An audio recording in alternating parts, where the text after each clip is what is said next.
Olá pessoal, vamos conversar aqui sobre as alavancas, né? Arquimedes já falava isso para vocês, me dê uma alavanca que eu movo o mundo. Exato, tá aí moçada, coloquei aqui para vocês os 3 tipos de alavancas. Primeira delas, interfixa. O nome interfixa, porque a região fixa é a região intermediária. O ponto fixo é o ponto intermediário, interfixa. Ou seja, o ponto fixo está entre as forças, ok? Como exemplo de interfixas, eu vou ter o quê? As gangorras, os alicates, as tesouras, beleza? E aí eu vou dizer o seguinte, poxa cara, vamos olhar para a figura, vamos olhar para aquela figurinha. Será que um corpo mais leve, Azinho, consegue equilibrar um corpo mais pesado, B? Consegue. Mas porque as forças são iguais? Não, porque os torques são iguais. Eu consigo estabelecer a ideia de equilíbrio, meu velho, se eu pensar no seguinte, olha, cara, eu não preciso ter necessariamente a mesma força, eu preciso ter o quê? O mesmo torque. E aí eu coloquei para vocês aqui, olha só, corpo A tem o peso PA, o corpo B tem o peso PB. Essas forças estão aplicadas ao quê? A uma distância do eixo de rotação.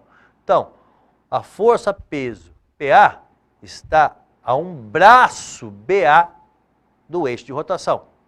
A força peso PB está a um braço do eixo de rotação, BBzão. Tá ok? E para que haja o equilíbrio rotacional, para que não gire, o torque no sentido horário tem que ser igual ao torque no sentido anti-horário. A tendência do corpo A é fazer a barra girar no sentido anti-horário. Você fala assim, Pica-Pau, eu não consigo visualizar isso com facilidade. Tá, segura uma régua com a sua mão. Ponha o dedinho na régua como se fosse o eixo de rotação. Então, régua, o dedinho ali no meio, o dedo ali na régua, né? Na régua. Então, e vou aplicar a força. Aplica a força, segura como se fosse aquele desenho e aplica a força. Veja para que lado a régua gira. Se a régua gira no sentido anti-horário, beleza. Então, aquela força proporcionaria uma rotação anti-horária.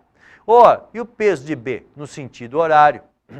Opa, para ter equilíbrio, torque no sentido anti-horário tem que ser igual ao torque no sentido horário. Então, PA vezes braço de A igual a PB vezes braço de B. Ok?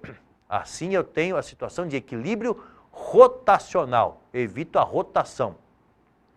Mas eu também quero evitar deslocamento. Eu não quero que essa barra saia andando, que ela afunde. Para isso, moçada, eu tenho o equilíbrio chamado translacional. E para que ocorra o equilíbrio translacional, você fala assim, cara, as duas forças, PA e PB para baixo, são equilibradas por quem? Ora, cara, o eixo daquela gangorra está tendo que suportar uma força. O eixo da gangorra está tendo que suportar uma força. Então, normal do eixo para cima igual à soma dos pesos para baixo. Aí eu tenho uma alavanca, então, interfixa. Agora, galera, vamos dar uma olhada na interresistente. Tem esse nome porque a resistência é intermediária, a carga é intermediária, a dificuldade é intermediária. Ou seja, eu vou ter um eixo de um lado, vou fazer força do outro e a carga no meio. Como exemplo disso, eu tenho os esmagadores de vegetais. Então, tem o esmagador de batata, o esmagador de alho, tá ok? O quebra-nozes e o carrinho de mão são exemplos de interresistente, beleza? A resistência é intermediária. Essa barra não fica flutuando desse jeito, né, galera? Significa o quê? Que eu tenho que fazer uma força ali, ó. Há uma força para sustentar, então, como um carrinho de mão, uma força para sustentar aquela barra e a carga ali no meio. Na extremidade está o eixo de rotação, onde então, o quê? Eu vou ter ali uma distância do eixo até a força peso P, uma distância do eixo até a força F. Então, podemos estabelecer o equilíbrio rotacional, não quero que gire. Para isso, então vou olhar o seguinte, quem é horário e quem é anti-horário? Então, olha lá, tá? Puxa, estava esquecendo, peso da barra. Verdade, meu velho. Você fala assim, putz, cara, vai chegar no vestibular, dependendo do vestibular, o cara vai te falar o seguinte, eu não tenho uma barra, eu tenho uma haste prismática com distribuição homogênea de massa. Olha que nome bonito. O cara não fala barra, fala haste prismática com distribuição homogênea de massa. Barra, mesma coisa. Tua régua é uma haste prismática com distribuição homogênea de massa. Tá, e o legal, que a tua régua tem o meio dela onde? Ou tem uma régua de 30 centímetros. Então o centro de massa dela está no meio da régua, 15 centímetros. Onde está o centro de massa dessa haste prismática com distribuição homogênea de massa? Está no centro de massa, no meio dela. Tá joia? Então ali eu também contabilizo o peso da barra. Poxa, cara, então eu também teria um braço de distância do eixo até o peso da barra. Legal? Meu, essas forças peso fariam a barra girar no sentido horário. Quer ver lá? Mais uma no sentido horário. Ah, cara, por quê? Opa, eu estou olhando como? Eixo de rotação, as forças atuando, girando a barra no sentido dos ponteiros do relógio. E a força F? Para onde giraria aquela barra? Sentido anti-horário.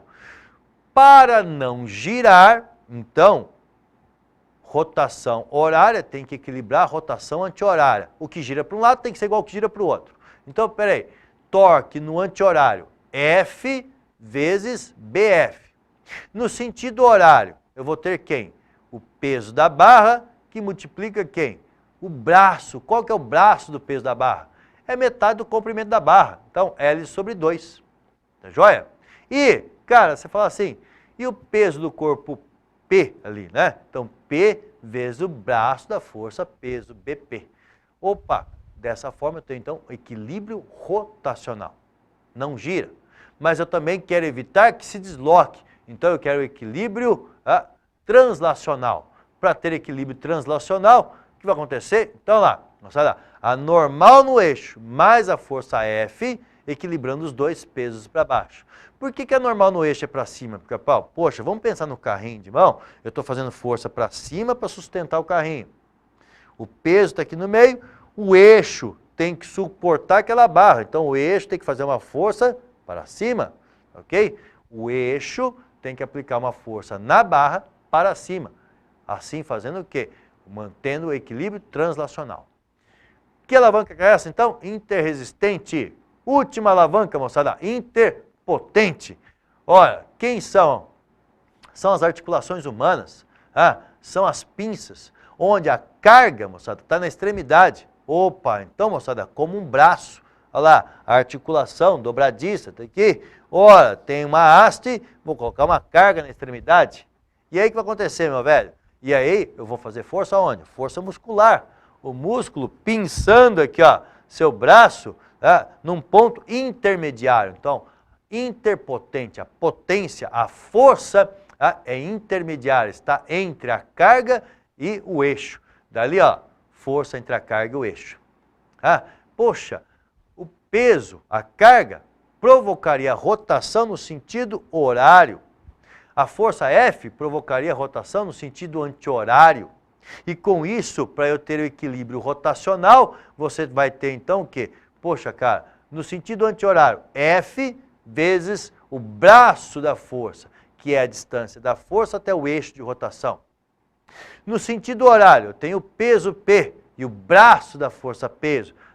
Opa, qual vai ser o braço da força peso? O tamanho da haste dividido por 2. Tá ok? Beleza, moçada? Opa, belezinha, legal ali, tranquilo, tá? Porque, se eu tiver peso da barra, tá lá, peso da barra, ou você fala assim, meu braço, meu braço tem ali, porque, tem 800 gramas.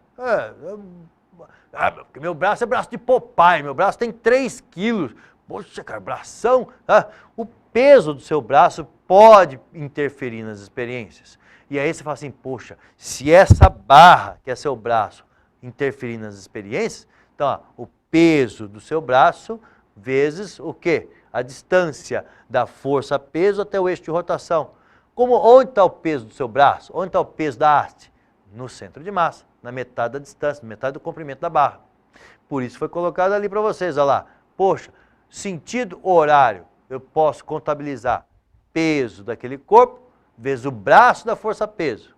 Mas, se tivermos que considerar o peso da barra, qual vai ser o braço da força-peso da barra? Braço vai ser a distância, metade, então lá, metade do comprimento da barra. Beleza? Ok, moçada? Alavancas, então, interpotentes. E com isso, moçada, nós temos o rol de alavancas. Ora, uma outra aplicação que você fala aqui, puxa, cara, eu quero que essa alavanca fique parada, então equilíbrio translacional, e é a parte mais, acho que chatinha ali das alavancas, que é a alavanca interpotente, você verificar aquela força normal. Cara, o que acontece? Você está fazendo força no meio, puxando a barra para cima, e o eixo, para manter aquela barra, o que acontece? Tem que fazer força para onde?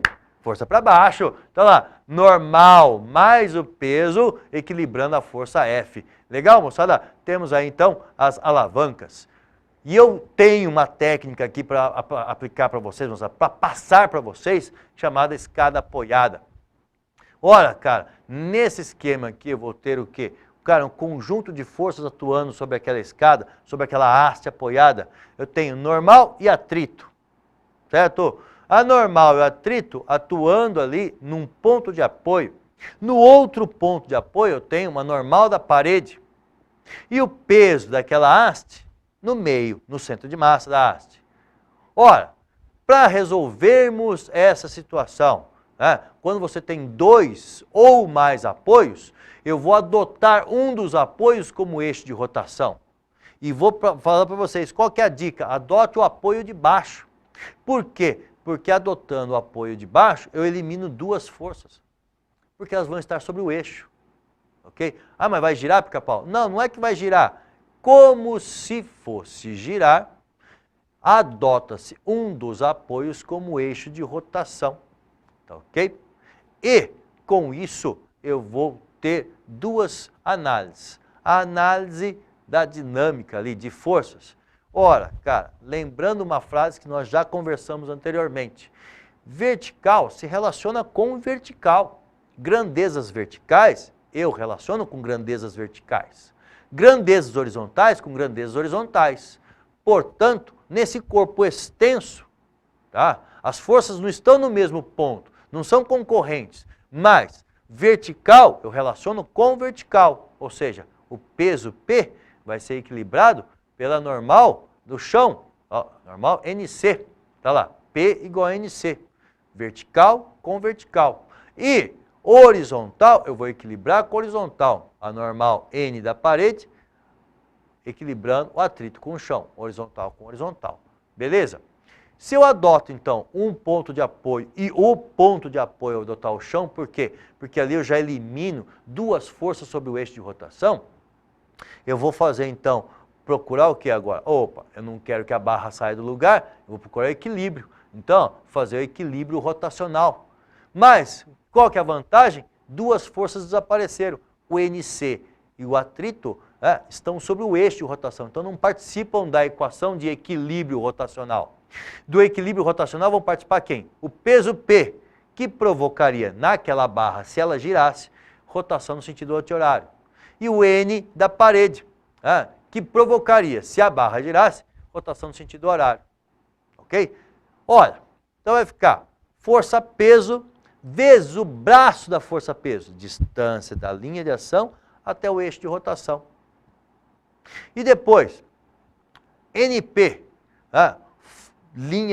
força NP, vezes o braço da força NP, distância da linha de ação até o eixo de rotação. Beleza? Tá aí, então, o equilíbrio rotacional. O cara vai me ajudar a achar o NP. Achou NP, você acha o atrito. Achou o atrito, cara, você resolveu o exercício. Belezinha? Galera, tá aí, escada apoiada. Coloco, para finalizar nossa aula, moçada, esse móvel para vocês. Uma aplicação rápida do que nós temos aí de torque. Um móvel é uma ideia de alavanca, uma ideia de equilíbrio rotacional, uma ideia que eu posso aplicar aqui, tá? Ora, onde eu vou ter o seguinte, na experiência, a barra homogênea de secção reta constante e peso 100 newtons é suspensa pelo seu ponto C, por um fio ideal mantido em equilíbrio, como mostra a figura. Nas extremidades da barra são colocados os corpos A e B. Sabe-se que o peso do corpo B é 80, ok? A pergunta dele é qual a tração no fio. Mas espera aí, qual é o peso do corpo A? Você não sabe? Ah, então teria que achar primeiro o peso do corpo A. Mas vamos pensar o quê? O corpo está em equilíbrio, a barra está em equilíbrio, certo? Ó, essa barra está em equilíbrio e ela tem peso também. Então, ó, vamos dar uma olhadinha. Coloquei as forças. Então, peso do corpo B, peso da barra no centro de massa da barra, tração no fio e o peso do corpo A. Vocês concordam que essa tração para cima, então, vertical se relacionando com vertical. Essa tração para cima tem que equilibrar as forças para baixo. Então, o valor da tração no fio tem que equilibrar o PA, o peso da barra e o PB. O peso da barra e o peso de B você conhece. Você não conhece o peso de A. Vamos achar o peso de A primeiro, tá ok? Então, é só. Por equilíbrio rotacional, onde o centro de rotação vai ser onde o fio está amarrado, então vai ficar torque no anti-horário igual ao torque no sentido horário. Então, lá, no anti-horário, peso de A vezes o braço do peso A, igual a peso do corpo B vezes o braço da força peso do corpo B, mais peso da barra vezes o braço do peso da barra. Olha que legal. Peso de A você não conhece, mas o braço é a distância do peso PA até o eixo de rotação, 1. E ali, PB, peso da barra, está no meio da barra, tá ok? Cara, você tem uma barra de 5 metros, 1 metro de um lado, 4 metros do outro, barra de 5 metros, o centro de massa está no 2,5. 2,5 para onde o fio está amarrado é quanto? É 1,5. Ah, cara, mais o peso de B vezes o braço, 4. Cara, vou conseguir daí achar o quê? Que o peso de A, então, vai dar quanto? 470 newtons. Poxa, se o peso de A é 470, o peso de B é 80 e o peso da barra é 100, então você vai ter um peso total de 650 newtons para baixo, contra uma tração para cima, que para ficar em equilíbrio tem que ter valor, então, igual. Então, tração, 650 newtons. Beleza? Galera, com isso a gente fecha aí o assunto momento de forças, o assunto torques, ok? Um abraço, até a próxima aula.